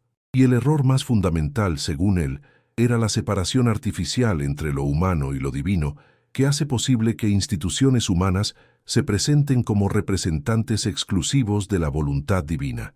Una vez que se establece esta separación artificial, todo lo demás sigue con lógica implacable. Si lo divino está separado de lo humano, entonces los seres humanos necesitan intermediarios para acceder a lo divino. Si necesitan intermediarios, entonces algunas personas deben ser designadas como intermediarios autorizados, mientras que otras son excluidas de ese rol. Si algunas personas tienen acceso privilegiado a lo divino, entonces tienen autoridad para definir lo que lo divino requiere de todos los demás. Si tienen esa autoridad, entonces la resistencia a sus definiciones se convierte automáticamente en resistencia a lo divino mismo. ¿Ves cómo este proceso, una vez iniciado, se vuelve autorreforzante? Cómo cada paso hace el siguiente paso no solo posible, sino necesario. Cómo lo que comienza como un error filosófico aparentemente inocente termina produciendo sistemas de control que son virtualmente imposibles de desafiar desde dentro, porque cualquier cuestionamiento del sistema puede ser redefinido como cuestionamiento de lo divino. Cualquier duda sobre las autoridades puede ser presentada como duda sobre Dios mismo. Cualquier resistencia a las demandas institucionales puede ser caracterizada como rebelión contra el orden cósmico. El sistema se vuelve inmune a la crítica precisamente porque ha logrado identificarse completamente con aquello que, por definición, no puede ser criticado. Pero ¿qué pasaría si la premisa fundamental fuera falsa? ¿Qué pasaría si no hubiera realmente separación entre lo humano y lo divino? ¿Qué pasaría si cada ser humano ya participara directamente en lo divino por el simple hecho de existir conscientemente? ¿Qué pasaría si lo que las religiones prometen entregar en el futuro ya estuviera disponible en el presente para cualquiera que supiera cómo reconocerlo?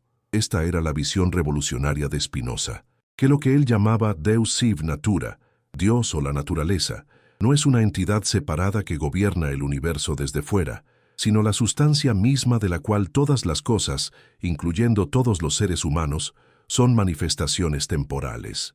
Que la salvación no es algo que se gana siguiendo reglas establecidas por autoridades externas, sino algo que se realiza naturalmente cuando se vive de acuerdo con la propia naturaleza más profunda, que es inseparable de la naturaleza universal. Puedes imaginar las implicaciones devastadoras de esta visión para cualquier institución que haya construido su poder sobre la premisa de ser necesaria para la salvación.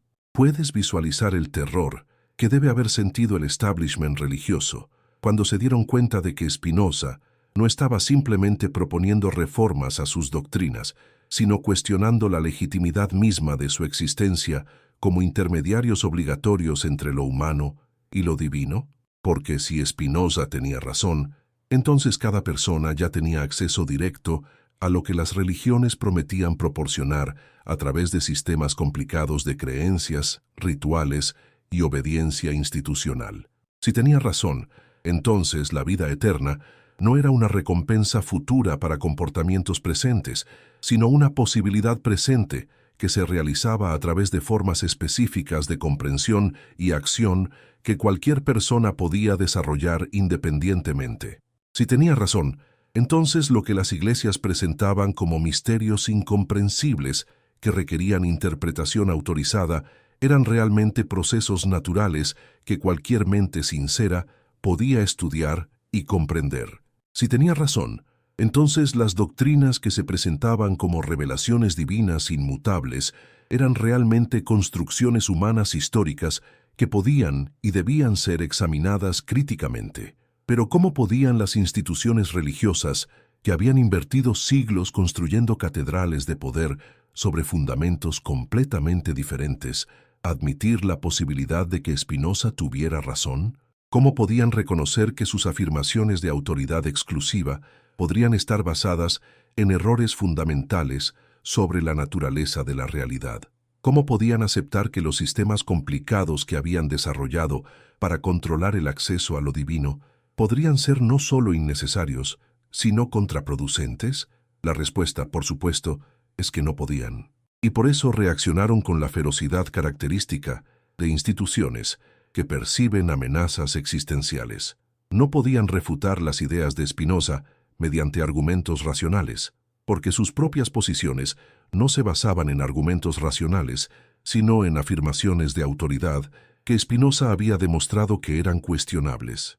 No podían producir evidencia convincente para sus doctrinas, porque la evidencia disponible contradecía repetidamente esas doctrinas. Lo único que podían hacer era lo que hicieron: intentar destruir la reputación de Spinoza, suprimir sus escritos, intimidar a cualquiera que mostrara interés en sus ideas y crear atmósferas de terror psicológico donde incluso considerar sus argumentos se sentía como un acto de traición cósmica. Pero ¿pueden las ideas verdaderas ser suprimidas indefinidamente mediante intimidación y censura? ¿Puede la verdad ser derrotada permanentemente por instituciones que tienen más poder político, pero menos correspondencia con la realidad? ¿No tienen las ideas que corresponden genuinamente a la naturaleza humana una fuerza que eventualmente supera las resistencias artificiales, sin importar cuán poderosas puedan parecer esas resistencias? Spinoza habría argumentado que sí, que la verdad tiene una cualidad que él llamaba fuerza nativa, la capacidad de propagarse y sostenerse a sí misma sin requerir apoyo externo, que las ideas falsas necesitan constantemente protección institucional para mantenerse, mientras que las ideas verdaderas se fortalecen cada vez que son examinadas honestamente, que los sistemas basados en el miedo y la intimidación son inherentemente inestables, mientras que los sistemas basados en la comprensión y el consentimiento voluntario son inherentemente duraderos. ¿Y no es esto exactamente lo que ha ocurrido en los siglos desde la muerte de Spinoza? ¿No han las investigaciones históricas y científicas confirmado repetidamente sus intuiciones fundamentales sobre la naturaleza de la realidad? ¿No ha la evidencia arqueológica y textual vindicado sus sospechas sobre la composición y desarrollo de los textos sagrados? ¿No han los estudios comparativos de religiones revelado exactamente los tipos de patrones que él había anticipado? Y sin embargo, a pesar de estas confirmaciones, a pesar de que cada nueva generación de investigadores descubre más evidencia que apoya las conclusiones de Spinoza, las instituciones religiosas continúan operando como si esta evidencia no existiera. Continúan enseñando versiones de la historia que saben que son problemáticas. Continúan afirmando autoridades que saben que son cuestionables. Continúan promoviendo dependencias que saben que son innecesarias. ¿Cómo es esto posible? ¿Cómo pueden instituciones mantener credibilidad cuando los hechos contradicen sistemáticamente sus afirmaciones fundamentales? ¿Cómo pueden autoridades seguir siendo autoritativas cuando se hace evidente que han estado equivocadas sobre cuestiones básicas de hecho? La respuesta que Spinoza habría dado es que estas instituciones han aprendido a operar en un nivel más profundo que el de las afirmaciones factual es específicas. Han aprendido a crear dependencias psicológicas que son más fuertes que cualquier evidencia contraria. Han desarrollado técnicas para hacer que las personas se sientan emocionalmente comprometidas con creencias independientemente de si esas creencias corresponden o no a la realidad. ¿Cómo logran esto? Mediante la construcción de identidades personales que están tan entretejidas con doctrinas religiosas específicas que cuestionar esas doctrinas se siente como amenazar la propia existencia. Mediante la creación de comunidades donde la pertenencia depende de la conformidad doctrinal, de manera que dudar se convierte en una forma de autoexilio social. Mediante la promoción de miedos sobre las consecuencias de la incredulidad que son tan intensos que la mayoría de las personas prefieren suprimir sus dudas en lugar de explorarlas honestamente. Mediante el desarrollo de sistemas educativos que enseñan a las personas a valorar la fe sobre la evidencia, la tradición sobre la innovación, la obediencia sobre la autonomía, mediante el control de rituales que crean experiencias emocionales intensas que se asocian con doctrinas específicas, de manera que cuestionar las doctrinas se siente como traicionar las experiencias. Mediante la formación de alianzas con poderes políticos y económicos que pueden recompensar la conformidad religiosa y castigar la independencia intelectual. Pero ¿pueden estas técnicas de control psicológico ser efectivas indefinidamente en una era donde la información es cada vez más accesible y donde las personas tienen cada vez más oportunidades de comparar diferentes perspectivas? ¿Pueden las instituciones religiosas mantener el monopolio sobre las interpretaciones de sus propias tradiciones cuando esas tradiciones se vuelven materia de estudio académico público? Spinoza habría sido optimista sobre las posibilidades de liberación que crean las tecnologías modernas de comunicación. Habría visto en la democratización del conocimiento una oportunidad histórica sin precedentes para la realización de la libertad intelectual que él consideraba esencial para el florecimiento humano.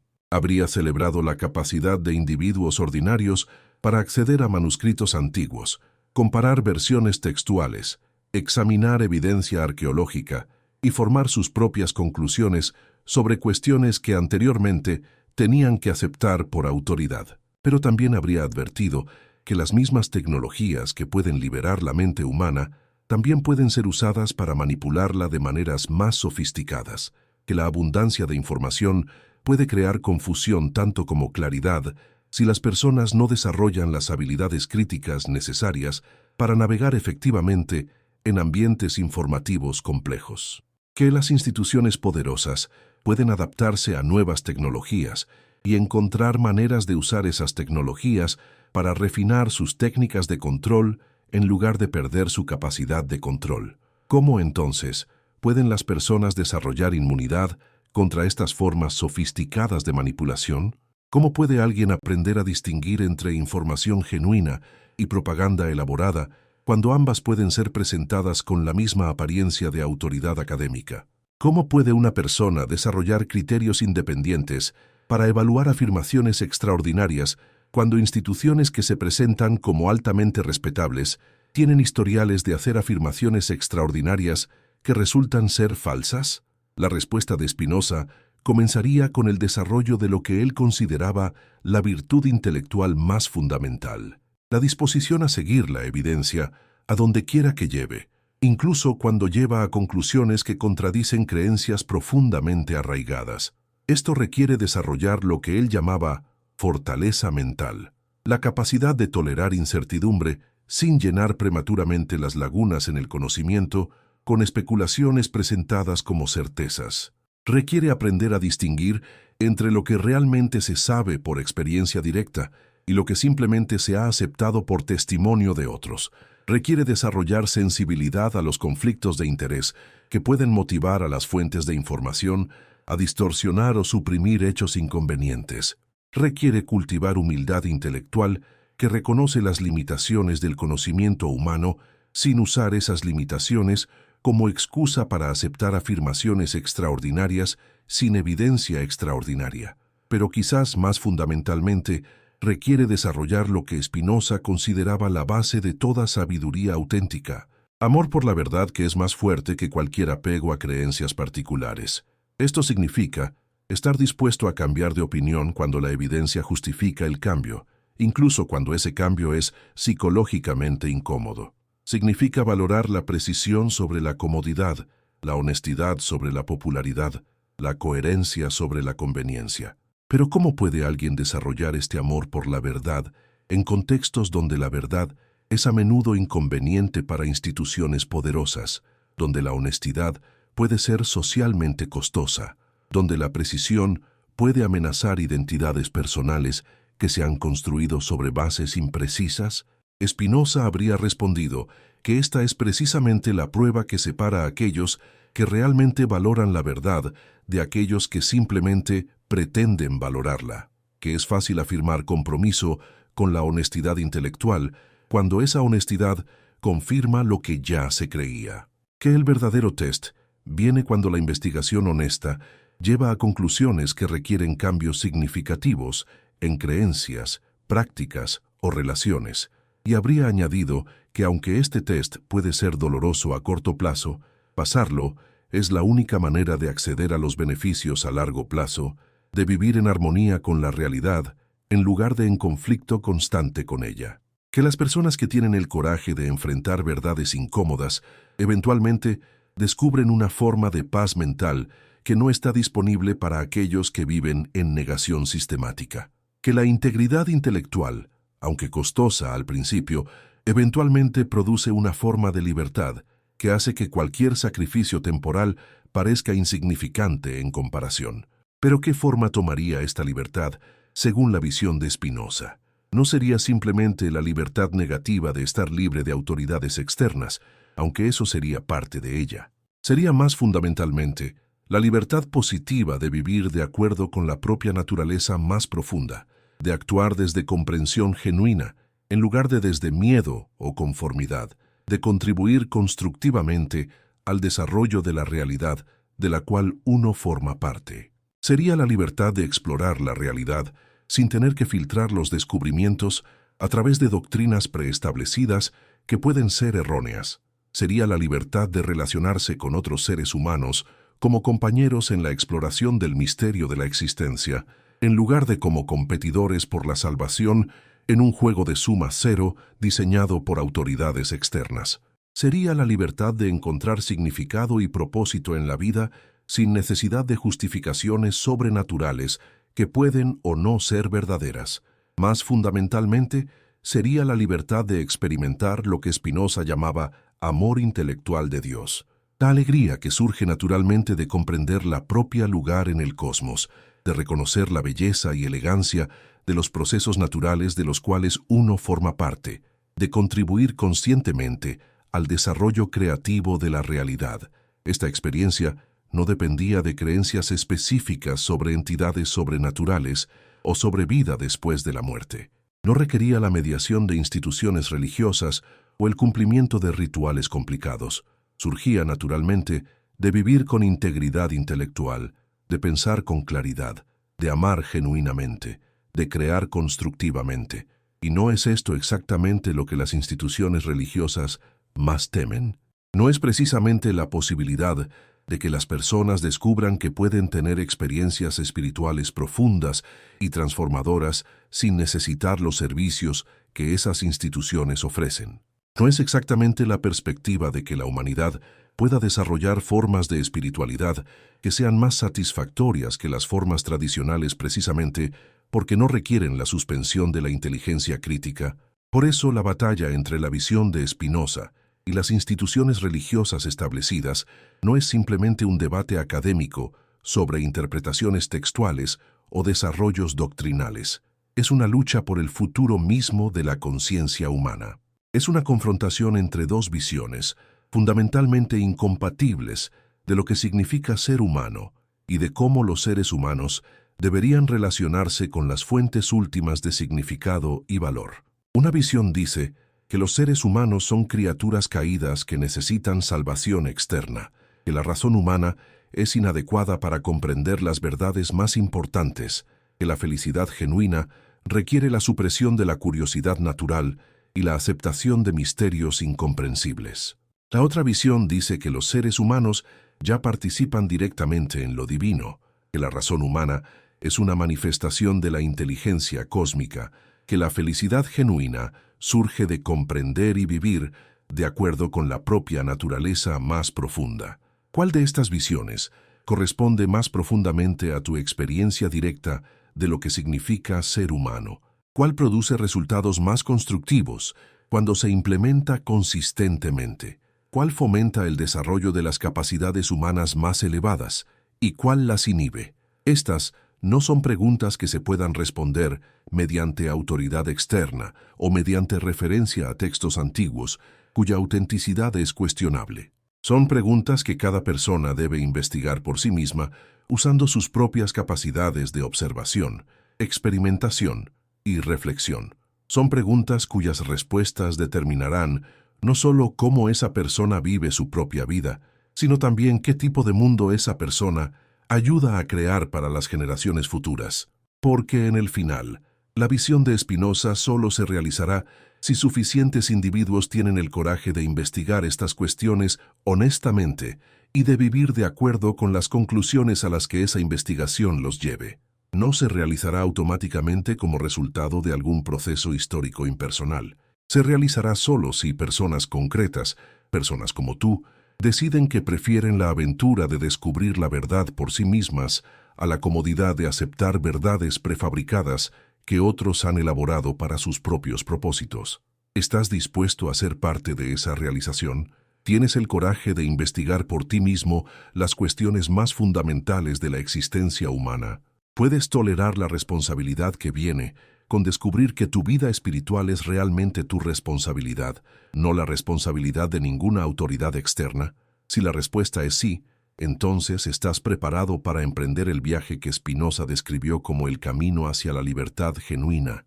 Si la respuesta es no, entonces al menos eres honesto sobre tus limitaciones actuales, y esa honestidad podría ser el primer paso hacia la superación de esas limitaciones. Porque la alternativa a emprender este viaje no es realmente la preservación de la comodidad psicológica, es la perpetuación de formas de sufrimiento que son inseparables de vivir en contradicción constante consigo mismo, de suprimir la curiosidad natural, de conformarse a expectativas externas que contradicen la propia experiencia más profunda. El momento para comenzar este viaje no es cuando las circunstancias sean más favorables, o cuando tengas más apoyo social, o cuando las autoridades te den permiso para pensar libremente. El momento es ahora, con el próximo pensamiento que pienses, con la próxima decisión que tomes, con la próxima acción que realices. El futuro de la conciencia humana comienza con tu disposición a pensar por ti mismo. ¿Qué eliges?